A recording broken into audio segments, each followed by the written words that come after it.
स्वर्गे सत्ये च कैलासे वैकुण्ठे नास्त्यं रसा अतः पिबन्तु सद्भाग्याः मामुञ्चत कल्हिता। स्वर्ग में, सत्यलोक में, कैलाश में, वैकुंठ में भी ये रस नहीं है जो हमें यहाँ मृत्यु लोक में मिला हुआ है। इसलिए हे सद्भाग्य जनों, हे सौभाग्यशाली जनों, इस रस को पीते रहिए, पीते रहिए, पीते रहिए। ये सुखदेव जी महाराज के वचन है। सुखदेव जी महाराज कह रहे हैं, उस सनकादिक ऋषियों की कथा में सुखदेव जी महाराज प्रकट होकर के और ये बात कहते हैं, और सभी भक्त विफल होकर के पुकारने लगे, हरि बोल, हरि बोल, हरि बोल, हरि बोल, हरि बोल, हरि बोल, हरि बोल, हरि बोल, हरि हरि हरि बोल, हरि बोल, हरि हरि हरि बोल, केशव माधव गोविंद बोल, केशव माधव गोविंद बोल, हरि बोल, हरि बोल, हरि बोल, हरि बोल, बोल हरि बोल, हरि बोल, जय हो हरि बोल, हरि बोल, जय हो हरि बोल, हरि बोल, हरि बोल, हरि हरि हरि बोल, बोल हरि बोल, हरि हरि हरि बोल, केशव माधव गोविंद बोल, केशव माधव गोविंद बोल, बोल हरि हरि हरि बोल, केशव माधव गोविंद बोल, हरि बोल, हरि बोल, हरि बोल,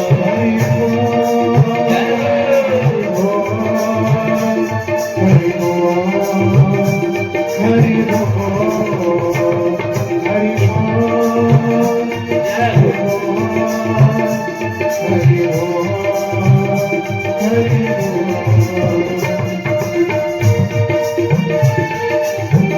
बोलिए श्री हरि भगवान की।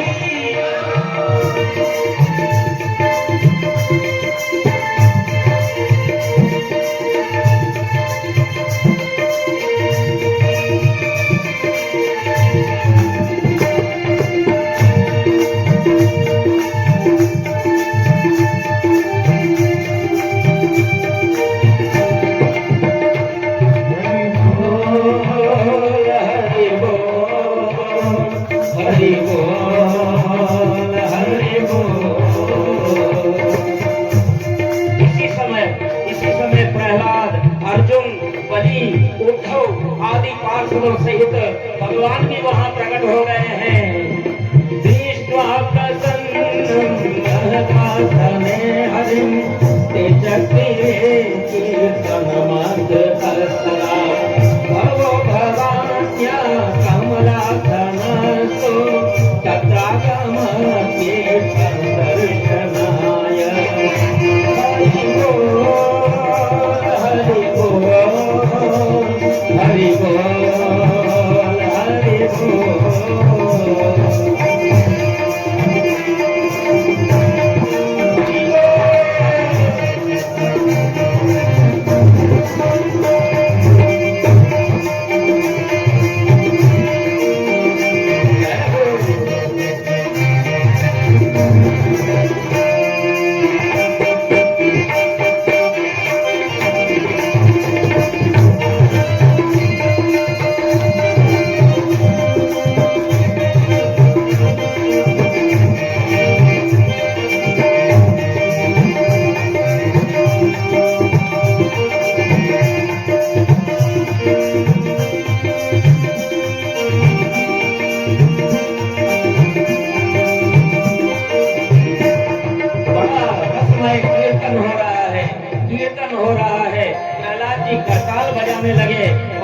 ने झांझ बजाया, नारद जी ने वीणा छेड़ दी, अर्जुन ने राग अलापा और सनकादिक ने कहा हरि बोल हरि बोल हरि बोल हरि बोल।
वरदान मांगो तो सनकादिक ऋषि ने मांगा मत तो वरम भाव सदा करो तुम कीर्तन जिसमें पिता स्वास्थ्य मति प्रसन्ना जयमान सीता हरि मुझे हरि बोल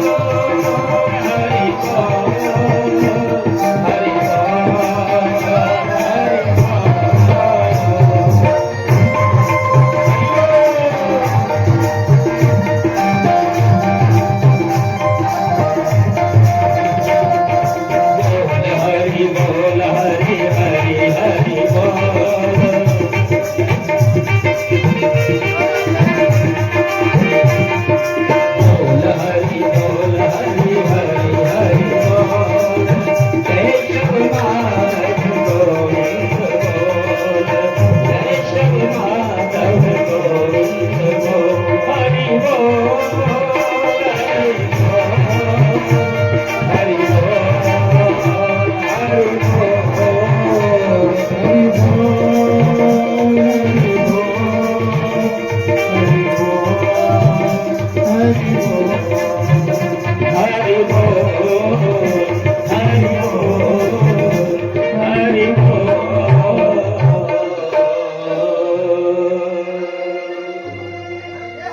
सनकादिक ऋषि ने प्रणाम किया।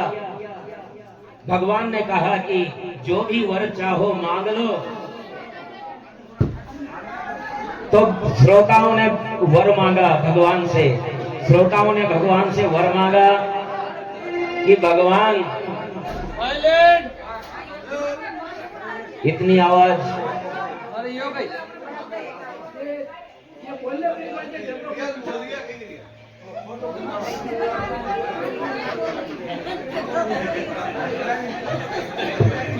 बिलवाड़ा जिला में हरि बोल, केवल हरि ही बोल, फालतू के बोल नहीं बोल। यहाँ हम सुनने आए, बोलने नहीं आए। और बोलना वो है जो बुलाया जाए, अपने मन से नहीं बोलना। और आपस में तो कल इतनी बड़ी बात कह दी, कितनी बातें कह दी, क्रोध नहीं करना, किसी को छेड़ना नहीं, किसी का मन नहीं दुखाना, और फिर भी पता नहीं किसी लड़ाई हो रही थी क्या, ऐसा लग रहा था जैसे लड़ाई हो रही है। चलो शांति से आनंद से कथा सुने। तो श्रोताओं ने वर मांगा कि भगवान जहां भी आपकी कथा हो, जहां भी आपका कीर्तन हो, वहां आप पधारे, ऐसा वरदान दीजिए हमें। और भगवान ने तथास्तु कहा। इसका मतलब ये है कि भगवान ने ये वरदान दिया हुआ है कि जहां भी कथा होगी, जहां भी भगवान का कीर्तन होगा, वहां नारायण अवश्य ही पधारेंगे। बोलिए नारायण भगवान की। तो तथास्तु कहकर के भगवान अंतर ध्यान हुए और सभी ने प्रणाम किया। और इस प्रकार भगवान की ये कथा का महात्म्य आया। अब प्रथम स्कंद की कथा प्रारंभ होती है तो मंगलाचरण करते हैं कथाकार। जन बोले गोविंद भगवान की। जन्माद्यस्य यतोऽन्वयादितरतश्चार्थेष्वविघ्नस्वराट् तेने ब्रह्महृदाय आदिकवये मुह्यन्ति सूरये तेजो वारिमृदां यथा विनिमयो यत्र तिसर्गो मृषा धाम्ना स्वेन सदा निरस्तकुहकम् सत्यं परं धीमहि सत्यं परम धीमहि। किसी भी कार्य की निर्विघ्न संपन्नता के लिए मंगलाचरण किया जाता है। व्यास जी ने यहाँ किसी स्वरूप विशेष का ध्यान नहीं किया। यहाँ ध्यान देना, शिव पुराण कहे हम सुनेंगे तो शिव पुराण में शिव ही अधिष्ठात्र देव है। शक्ति पुराण सुनेंगे तो उसमें शक्ति ही अधिष्ठात्र है। लेकिन भागवत महापुराण ऐसा है कि इसको कृष्ण का कथा तो कहा जाता है, लेकिन ये ईश्वर के अन्वेषण का ग्रंथ है। हर तरह का वर्णन की दिया, भगवान के कितने ही अवतारों का वर्णन कर दिया। भगवान निर्गुण है, निराकार है, साकार है, सब तरह से उन्होंने वर्णन किया। पूरे राजे महाराजे सबका वर्णन कर दिया। भगवान के तत्व का विवेचन करने का पूरा प्रयास किया, लेकिन अंत में जाकर के कहते हैं कि वो अनादि अनंत अगुण अगोचर कौन है हम नहीं जान पाए।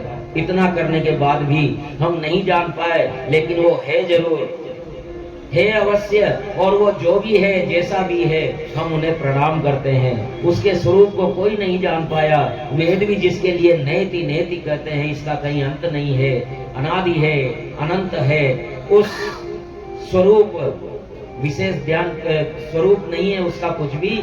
उन्होंने कहा है कि जगत की सृष्टि स्थिति और प्रलय का जो मुख्य कारण है चैतन्य स्वयं प्रकाश, किसी और के प्रकाश से प्रकाशित नहीं है, जो स्वयं प्रकाशित है। ऐसे प्रलय के कारण और सृष्टि के कारण जगत में व्याप्त और निर्लिप्त भी है। उस वेद देने वाले जगत में व्याप्त और निर्लिप्त प्रभु परमात्मा परम सत्य का हम ध्यान करते हैं। सत्यम परम धीमहि, सत्य परम सत्य का ध्यान करते हैं। वो कैसा है हम नहीं कहते, हम नहीं कहते कि उसको वो कैसा है क्या है, लेकिन वो सत्य है, परम सत्य है, और उस परम सत्य का हम ध्यान करते हैं। धर्मा प्रोज्झित केतवोऽत्र परमो निर्मत्सराणां सता वेद्यं वास्तवमात्र वस्तु शिवदम् तापत्रयोन्मूलनम्।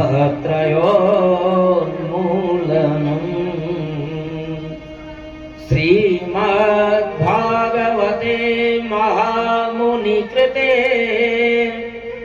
किं वा परेरीश्वर सद्योरद्यवरुध्यते प्रकृतिभिः शुश्रूषुभिस्तत्क्षणात्। परम सत्य किसी भी रूप में हो सकता है। राम, कृष्ण, शिव एवं अन्य भी देवता अपना इष्ट देव किसी को भी बनाए और कण कण में उन्हीं का दर्शन करते रहें, प्रणाम करते रहें। सीय राम मैं सब जग जानी, करऊं प्रणाम जोर युग पानी।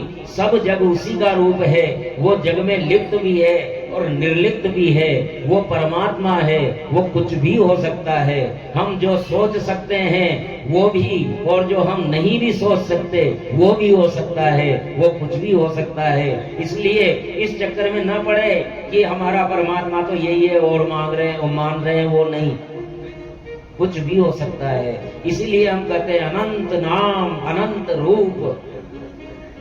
तो श्रीमद् भागवत परम सत्य रूप परम तत्व का अन्वेषण ग्रंथ है, और वो परम तत्व कैसा ये कोई भी नहीं जान पाया।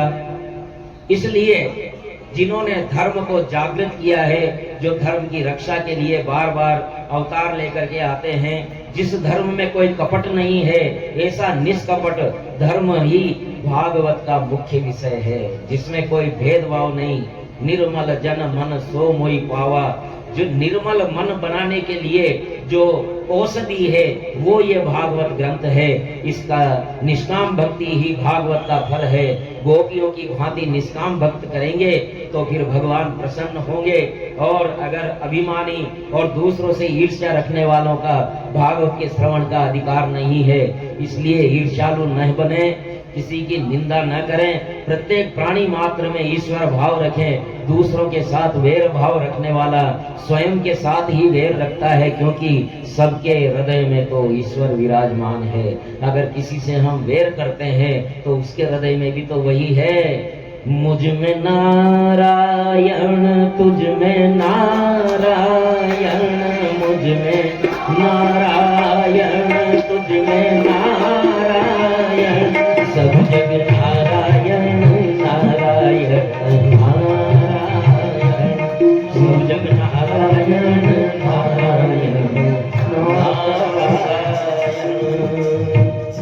मुझ में नारायण तुझ में नारायण सब में नारायण, फिर कैसा वेर? क्यों वेर?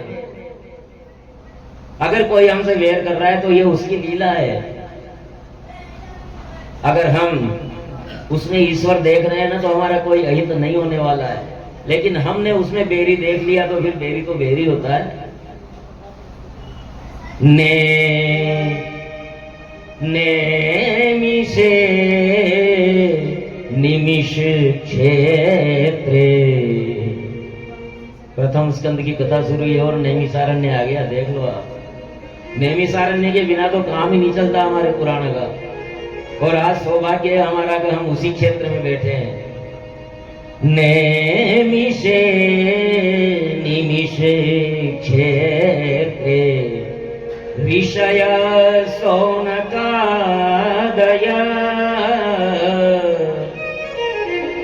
सत्रं स्वर्गाय लोकाय, सहस्र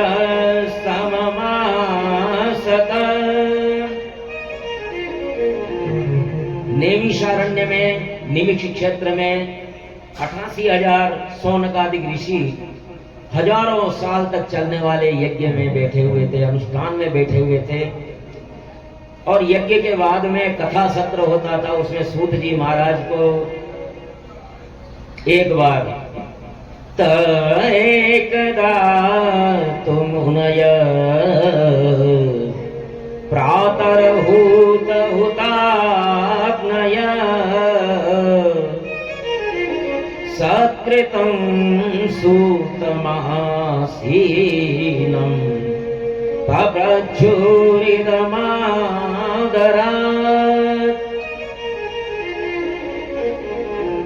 उन मुनियों ने सूत जी महाराज को ऊंचे आसन पर बिठाया, बड़ा सम्मान किया और उनसे प्रश्न पूछा, हे मान मुनीश्वर, हे सूत जी महाराज, आप सारे शास्त्रों के ज्ञाता हैं, हमें ऐसी कथा सुनाओ जो लोक कल्याण के लिए हो। आपने कलयुग में प्राणी शक्तिहीन और मंद बुद्धि हो गए हैं प्रभु। आत्म उद्धार के लिए कठिन मार्ग उनके वश में नहीं है। जप तप ध्यान पूजा तपस्या ये कलयुग के प्राणियों के वश में नहीं है, क्योंकि जहां शिक्षा का लक्ष्य केवल उदर पूर्ति हो जाए। पढ़ाई क्यों, स्कूल क्यों भेजते हैं बच्चे को? क्या पढ़ लिख करके कोई नौकर बन जाएगा? नौकर बनाने के लिए जहां शिक्षा का उद्देश्य हो गया तो वहां कल्याण की भावना कहां आएगी? लेकिन शिक्षा का जो उद्देश्य है वो परम उद्देश्य होना चाहिए, आत्मा का कल्याण होना चाहिए। सांसारिक उपलब्धियों को पाना एक विषय हो सकता है, लेकिन मुख्य विषय तो अपनी आत्मा का उद्धार ही होना चाहिए शिक्षा का। लेकिन कौन समझाए? हमारे शास्त्र में तो बहुत उपयोगी सूत्र दिया है, शतम विहाय भोक्तव्यम सहस्त्रम स्नानमाचरे लक्षं विहाय दातव्यम कोटिं त्यक्तां हरिं भजेत। बहुत बड़ी बात है। 100 काम हो और भोजन है तो 100 काम छोड़ करके पहले भोजन करना चाहिए, है ना। और 1000 काम हो तो 1000 काम को छोड़ करके पहले स्नान करना चाहिए। और 1,00,000 काम हो, 1,00,000 कामों को छोड़ करके पहले दान देना चाहिए। यहां आकर के चक्कर पड़ गया।